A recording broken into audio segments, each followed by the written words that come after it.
Good evening, everyone, and welcome to New York Buddha Dharma.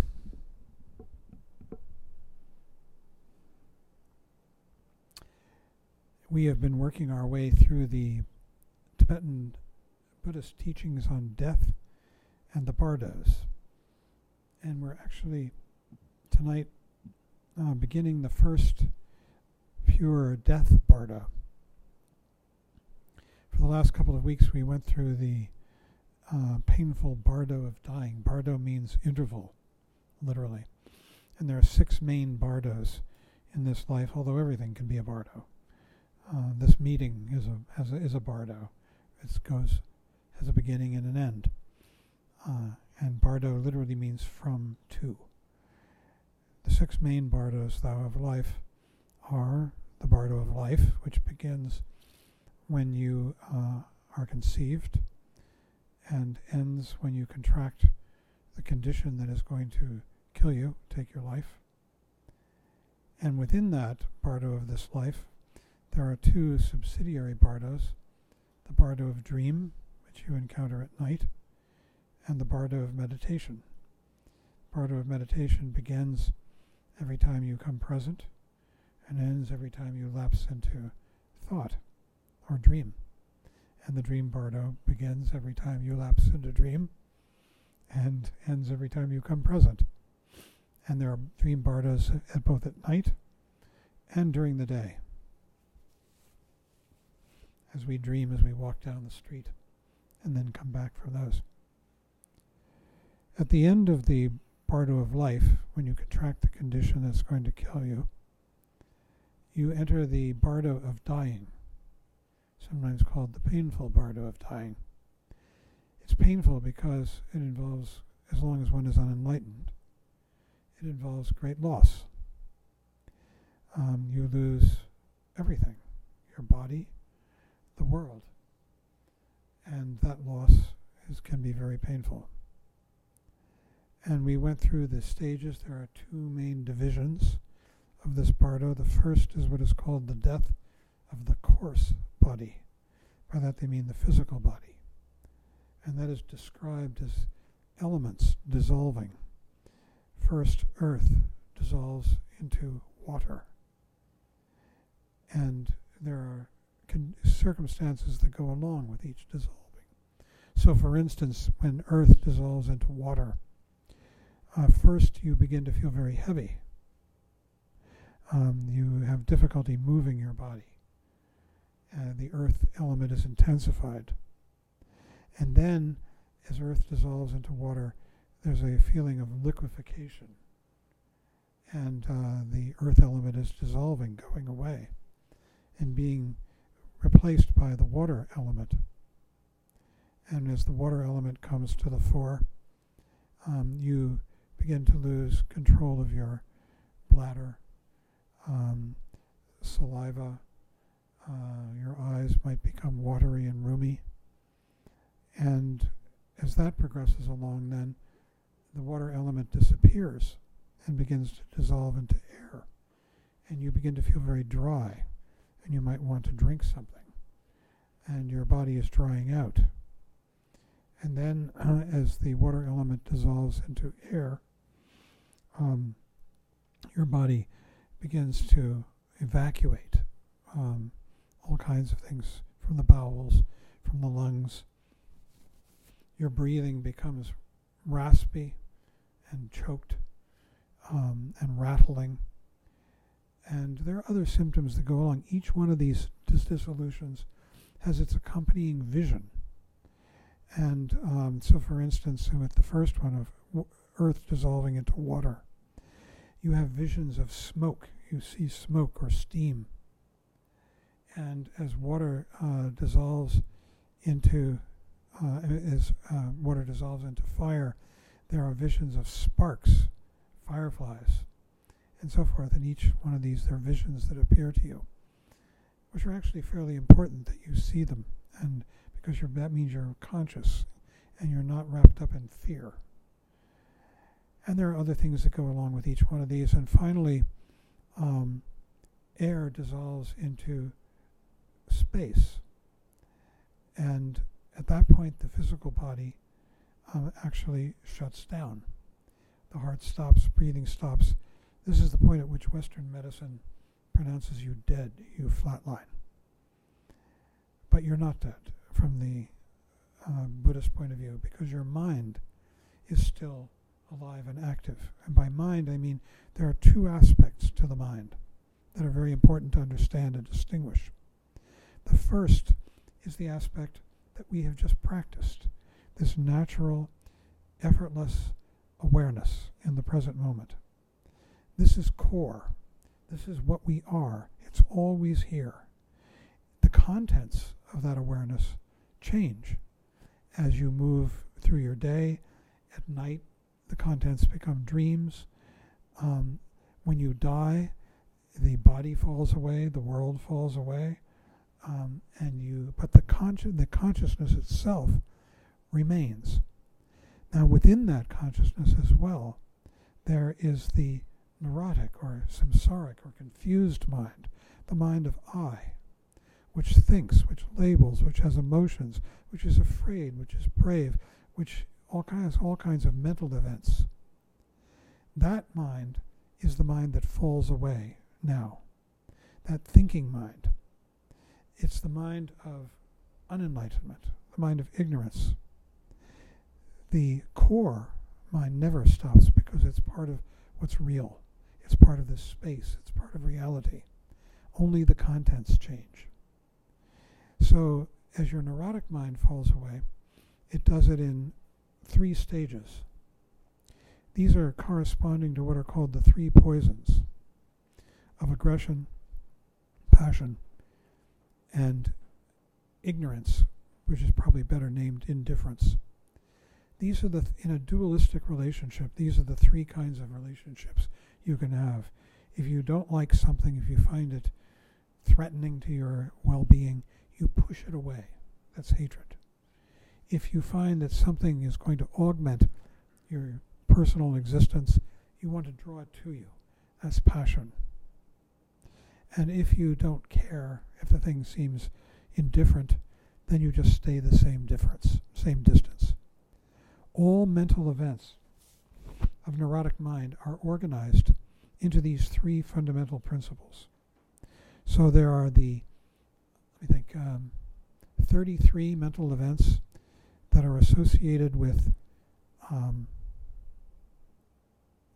wait a minute, I always get it mixed up. I think it's the 40 mental events that are associated with aggression or hatred, the 33 that are associated with passion, I could have it reversed, and then there are the 7 which are associated with indifference. After the coarse body has completely shut down, the mental body is still active. And the thoughts of aggression are located at the top of the head, and they cluster around the syllable ham. It's a Sanskrit syllable, which is right up here at the crown of your head, and it inverts. There are 3 main channels that run from roughly the top of your head area down to below your navel. The main one is called the avaduti. This is the wisdom channel. It's the central channel. It's blue in color. To the right of that is the rasana. It's a confused channel. It's red, and it's the channel with which passion or desire moves, all those thoughts. And the left channel is the channel associated with aggression, and is yellow. And the right and left channels terminate in your nostrils. You breathe in, air comes into those channels through your nostrils, goes all the way down to the secret center. The avaduti, on the other hand, terminates up here at the crown chakra and goes down to, again, the secret chakra below the navel. As the mind begins to shut down, the first thing that happens is that all of the mental events that are associated with aggression residing around the hum move down that channel to the central channel to the heart. I'm not sure if it's the central channel or the left channel, but they move down to the heart chakra. And as they do, you experience, the person experiencing this, experiences a pale white light like the light just before sunrise in the sky. Then I think it's 33 mental events associated with passion rise from below the secret center, and they too come up to the heart. And as they do, you experience a pale red light, like the light of the sunset just after the sun is set, the sky just after the sun is set. When these meet at the heart, they are all disappearing at this point. They're shutting down these thoughts. And then the 7 events that are associated with indifference also shut down, and you experience a blackish light, like the light of the sky at night with no stars or moon. That is the point at which death actually occurs. And you, the individual, has died. At this point, you move immediately, just like that, into the next bardo, which is called the Bardo of Dharma in Sanskrit, the Choni Bardo in Tibetan. It's the Bardo of Reality, if you translate it into English. And this has 2 phases, and this is our topic tonight. The first phase is that you can experience the reality of Dharmakaya. Both of these phases in the Bardo of Reality are opportunities to achieve enlightenment. You will only have these opportunities if you have practiced sufficiently in this lifetime. And what you need to be practicing is the kind of practice that we just did, and more. It needs to get really developed. The ability to rest in pure awareness of the present moment, of this space. That is what gives you the opportunity to achieve enlightenment in the Bardo of Reality in these 2 phases. Because the first phase, you see, is just pure consciousness. It's called the awareness of the ground luminosity, or the awareness of the Dharmakaya. The Dharmakaya is one of the 3 bodies of the Buddha. And it's that body, or that aspect of reality, that is formless and that has no true existence of any kind in it, or non-existence. It's just pure, open space reality. Things might come and go, but they have no existence. And basically, they're going. And in the Bardo of Dharmakaya, and the experience of Dharmakaya, it's the experience of what is called absolute primordial purity. And by purity, they mean non-existence of anything. This is the experience of the Dharmakaya, primordial purity. Kadak, it's called in Tibetan. It's a very important term.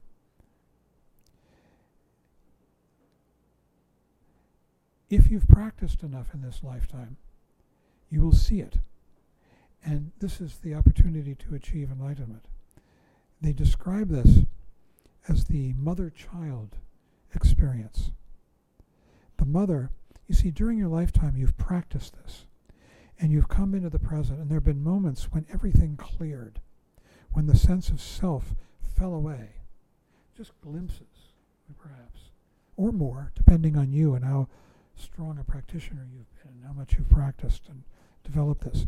Also, if you have a relationship with a teacher, a genuine teacher who is capable of doing it, they can point out the experience of this open, thoughtless, pure awareness.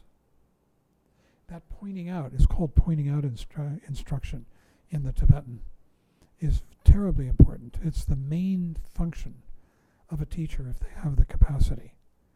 And it only takes place when a teacher who has the capacity meets with a student who has the capacity to hear it. And then what occurs is what they call the meeting of the 2 minds. In the Zen tradition, this is called satori. That's one of the main ways, in fact, the most important way, that you experience this open, clarity, enlightened mind. But during your life, whether you've had it pointed out to you. Some people just experience it in meditation practice. And immediately often, not often, but not always, but very often, the neurotic mind reasserts itself and says, oh, I just had an enlightenment experience. You see, I just had an experience of pointing out. I just had a satori. And in doing that, it shuts it down. Because now you're valuing it. Now there's an I and an other. There's an I-other relationship. And we're back into the neurotic relationship of grasping to an object. This is most common during this lifetime. And then you sort of look at the experience. It was a genuine experience, that satori, that experience of pointing out, of seeing, reality. But now you're looking at it in the rear view mirror. You're saying, oh, I had it. It's gone. I don't have it now. And then you can recreate it. You can go back into it through practice. You can go back and let your mind come back into the present moment and rest in it again. Or that might be difficult because now you're so grasping to it. It was, especially if it was very discontinuous with your everyday state of mind. In that case, you could be plunged into a very unhappy, samsaric, grasping state of mind. Oh, I wish I had it again. How can I get it back? That kind of thing. And then a person has to go through a certain process that might take quite a while in order to get over that and be able to come back to this experience. Everybody's different in this regard. Practice, the kind of practice we do, vipassana, is the simulation of that, and it's also the creation of that experience. You're just resting your mind in open space. You're not even, and when you do it well, perfectly, there is no mind. There is no you. There's just this. The breath goes out, dissolves, and gap. That gap can be that experience.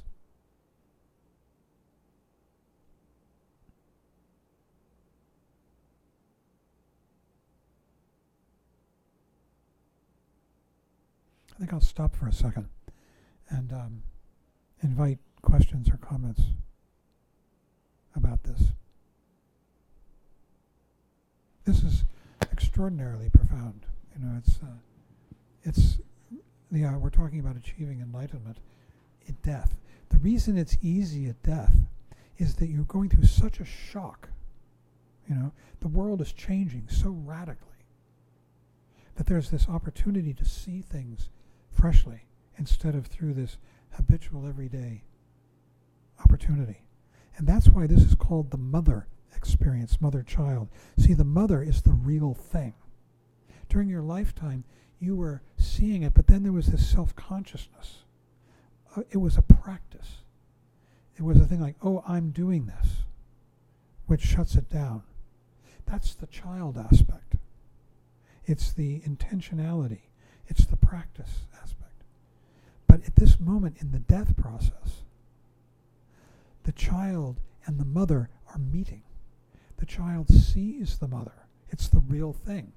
Now, you've practiced it, you've experienced it, perhaps faintly or even strongly, but then it's gone away, but then it's come back.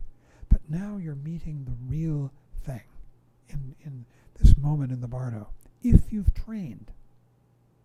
Most people haven't. And for most people, it goes by in a finger snap. And you're on to the next stage, which we'll come to next week. Or even beyond that, into the Bardo of becoming and taking rebirth, which is what most people do. The vast majority. It takes a lot of practice in this life in order to take advantage of this opportunity that you have at the moment of death. It's at the moment that the physical body is shut down, the coarse body, the subtle body has shut down, the three types of thoughts have met at the center. The black light has occurred, and there is this stop. And at that point, it's the meeting of the mother and the child. And if there is recognition, if you've trained enough, they say that it's like a child leaping into its mother's lap. This recognition of reality and the joining. and the dissolution of the I, the union. It's quite a beautiful analogy, I think, or metaphor. Marie. Are you saying that it's easier to attain enlightenment at death rather than during the life? It is. You have this opportunity. It's because of the enormous shock of death that it interrupts your habitual patterns so much. I mean, your habitual patterns have all disappeared at this point, you know. The whole alaya, which is constantly churning out stuff during your lifetime, you know, it's where the storehouse of all your memories and all of that has shut down. Everything is shut down. And so there's this tremendous opportunity of gap, but most people don't see it. The vast, vast majority just blip right through this opportunity because they haven't trained. And that could include us, too, if we haven't trained enough and well enough in this lifetime. And there are two ways to train primarily. One is you can train by yourself or in this group. Another is that you can receive pointing out instruction from a member of the lineage, and that will help you. And then that insight that person gives you, that becomes your practice. What they show you how to rest in the natural state. And then that becomes your meditation practice. And then you have a much better opportunity at the moment of death to achieve enlightenment. There's another one that comes after this. Another opportunity which we'll talk about next week in the second half of the Bardo of Dharma. But it gets progressively more difficult. John, do you have any suggestions as to how to let go of grasping to experiences of Satori? Because, I mean, they're so pleasurable, so naturally there's going to be grasping that accompanies them. Any advice? Bring it to awareness. Bring the grasping to awareness. Just like anything else. You make it an object of your awareness, and then it will be a help rather than a hindrance.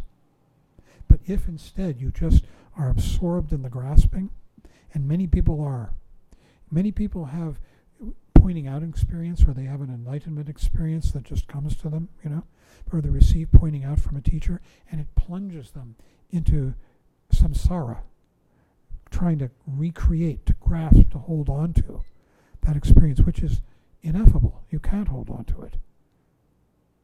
It's the very antithesis of holding on. And then they have to work through that, and it could take months, years, you know, working through days, whatever. Each person is different. Some people might go through it very quickly. But the constant injunction, the constant instruction is, let it go. See it and let it go. Do not try to hold on to it. But you can make it your practice, that insight. And this is described very well in what are called the 5 paths. This is a system for organizing the teachings. The first path is the path of accumulation. That means that you're accumulating all of these sort of tendencies to work on yourself, you know, and to habits of practice and of study. The second path is called the path of preparation. Well, I forget which. I think the first is the path of preparation. The second is accumulation. And in the second path, you are meditating. You know, you're doing beginning meditation, and you're studying the Dharma. And you are developing what is called a healthy mind, a kusala chitta in the Sanskrit. And a healthy mind is one that is developing the tendency, the inclination to come present and to appreciate this world as it arises in the present moment. The third path is the interesting one. That's the path of vision, or the path of seeing. And what it is that's where the person sees reality. It's Satori pointing out. They get a glimpse, or more. Depends on the individual. It can go on for long periods of time, that vision. Each one of us is different. The fourth path is the path of meditation. This is true meditation. And what the path of meditation is you come back again and again to the path of vision, to that seeing, that open clarity. And you apply it to everything that's going on inside you, outside you. You see it with that clear, unintentional, without any kind of axe to grind awareness. That's the fourth path. And in the fourth path, you burn up all of the habits of mind that you have accumulated through all your lives. They burn them up in, I always love this one, in 81 grades, each one of them, these habits. And the 81 grades go something like this. I don't have it quite right, but it goes like this: strong, strong, strong, strong, strong, medium, strong, strong, weak, strong, medium, strong, strong, medium, medium. Everybody starts laughing about this point. It's so Buddhist, But you remember they didn't have anything to write with in those days. They were doing it all with mnemonics. But you burn up those neurotic habits of mind by continually coming back and shifting your loyalty, your allegiance from neurotic thoughts about I and other, about acquisition and self-protection, to awareness in this present moment. And that is the training. That's the child training. See, because there's an element of self-consciousness to it. You're following instructions like these, right? And you're watching yourself do it. That's the child quality. And then at the moment of death, you see the real thing, utterly real, and the child and the mother merge. If there's been adequate preparation. Yes, Lane.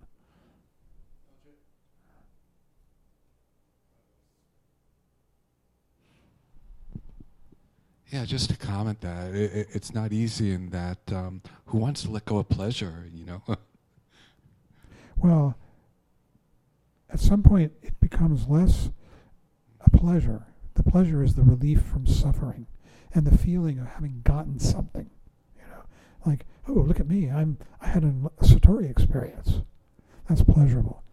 But at some point it becomes utterly realistic, that it's just complete clarity, this moment, without any judgment in it. It's really the essence of this state of mind, that it's clear, it's awake, it's aware, and it's vivid.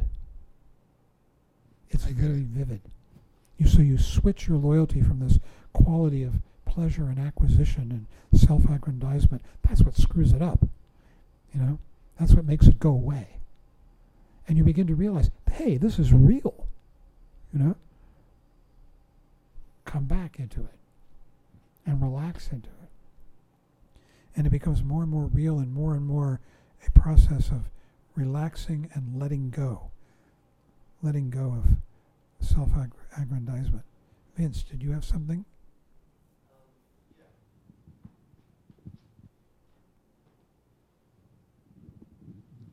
Well, I have a comment when it comes to trying to grasp on to like those moments of progress that are so exciting, but you can't grab onto them because that makes them stop. And one thing that helps sometimes is to instead of trying not to grasp, sometimes I try to do more like feeling acceptance actively, like all the time, like just a feeling of allowing my feelings to come and go at all times. It's just a different language than people usually use.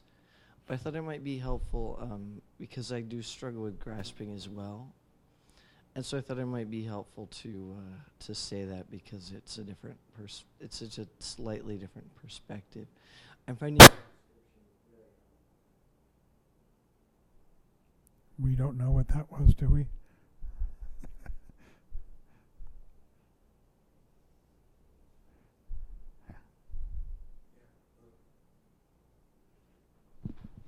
Yeah, I think that's right on. I mean, it seems think so too. ironic, but it's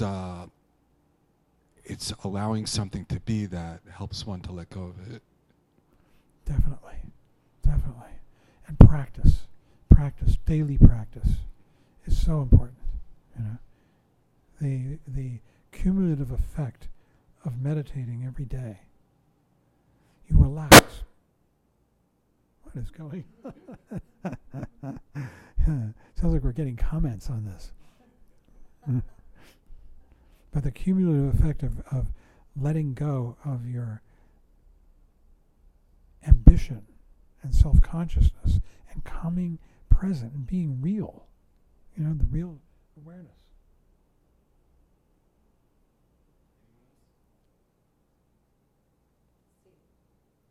I don't think the mic's on.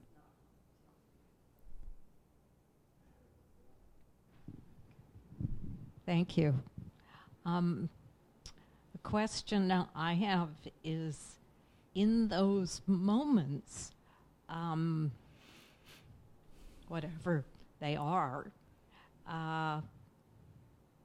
is it differentiating between dream-like and coming back? So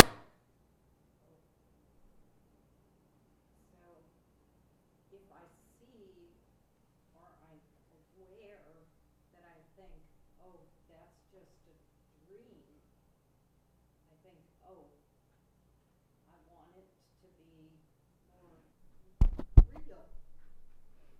I'm looking for a reality so I can take it out into the world. Yeah, we lost the sound.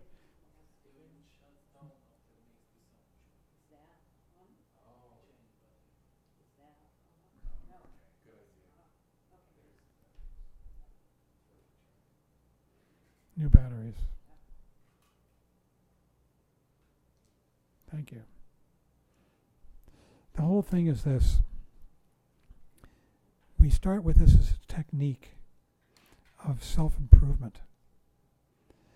Eventually, it just becomes a matter of acknowledging what is real as opposed to what is imaginary. When we come back and we go out with the breath and we dissolve and we're just here, it's real. You give up that self-consciousness that says, and then it comes back and it says, oh, I'm doing something. I'm doing well, I'm doing badly. But then you let that go. It's really a shifting of your loyalty from those thoughts about I and how am I doing to just awareness in the present moment. Shifting your loyalty. As long as our loyalty is to self-aggrandizement of any kind, then we're going to suffer in one way or another. You'll have a moment of insight and you'll try and hold on to it and be so disappointed when it goes. But the way to deal with that is to come back to it and to do it again. Now, it may not be as spectacular as it was the first time, and you have to accept that because it becomes, it loses the contrast with your neurotic mind. It seems that it's a surprise. The first, yeah. When it happens and I don't remember it each day when I sit down to meditate. I don't think, oh, I'm going to get that again, or I hope I'm going to. It's like, oh, I'm back. And of course, as soon as I try to grasp it, it's gone. But it's always, I think I'm surprised by it when it happens. Yeah. Vince is nodding yes. I'm nodding yes. It's funny how it comes as a surprise every damn time. For me, it's often as I sit down to meditate in the morning and I ring the gong and start doing the first chant, and all of a sudden I feel like I'm back. I'm woken up, from the fog of my thoughts. It's almost Pavlovian, that for me. That's why I think it's really good to do chants and ring a bell. Eventually you become habituated so that you go, oh yeah, I'm back. Like one of Pavlov's dogs.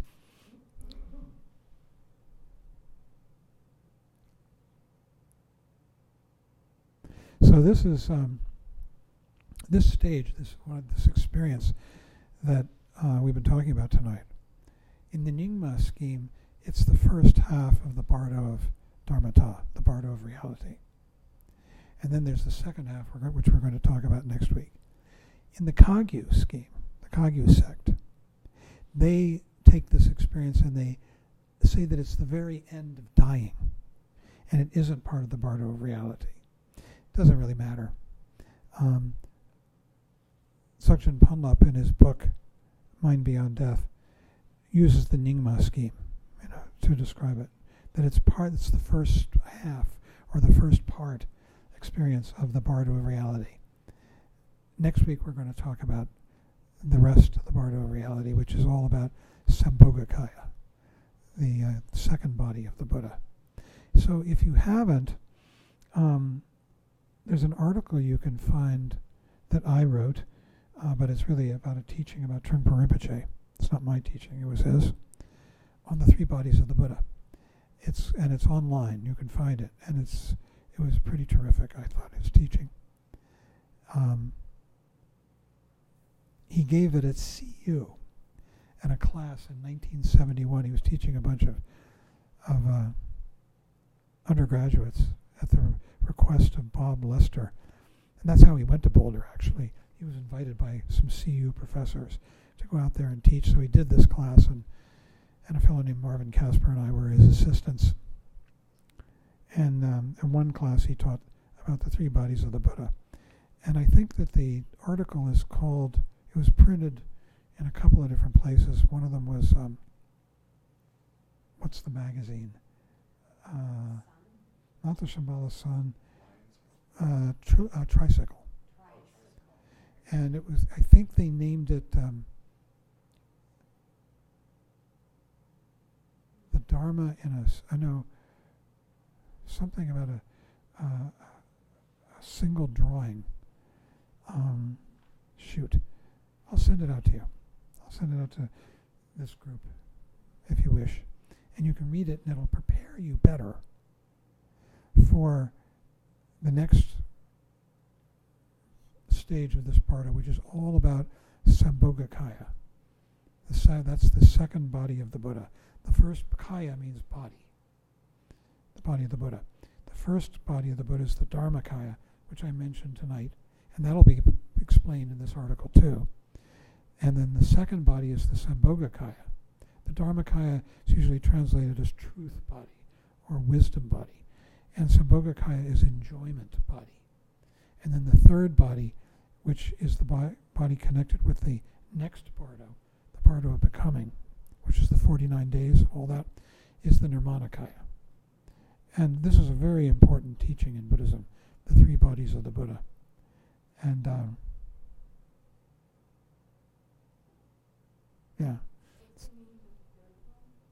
Nirmanakaya is a manifestation body. So for instance, the Tibetan for Nirmanakaya is Tulku. Trungpa Rinpoche was a Tulku. People come and they teach us in the flesh. They're Tulkus. They're Nirmanakayas. They are presentation bodies, manifestation bodies of the Buddha in the flesh. The first two bodies are not. And the first two bodies are only really available to people who have practiced a lot and achieved a degree of realization, a certain amount. Not enlightenment necessarily, but have moved further down the path. The first two bodies, Dharmakaya and Sambhogakaya. These are called the truth bodies of the Buddha. In the language, they say that only only bodhisattvas on I think it's the 6th or 7th bhumi and up can see these two bodies of the Buddha. Everybody else sees only the Nirmanakaya, the Tulku. Tulku is literally Nirmanakaya in Tibetan. Nirmanakaya is Sanskrit. Ku is Kaya. Tul is Nirmana. Okay? That reminds me, I've been meaning to ask you, can you recommend some reading to learn about the 10 bhumis? Is there any work that's devoted specifically to that subject?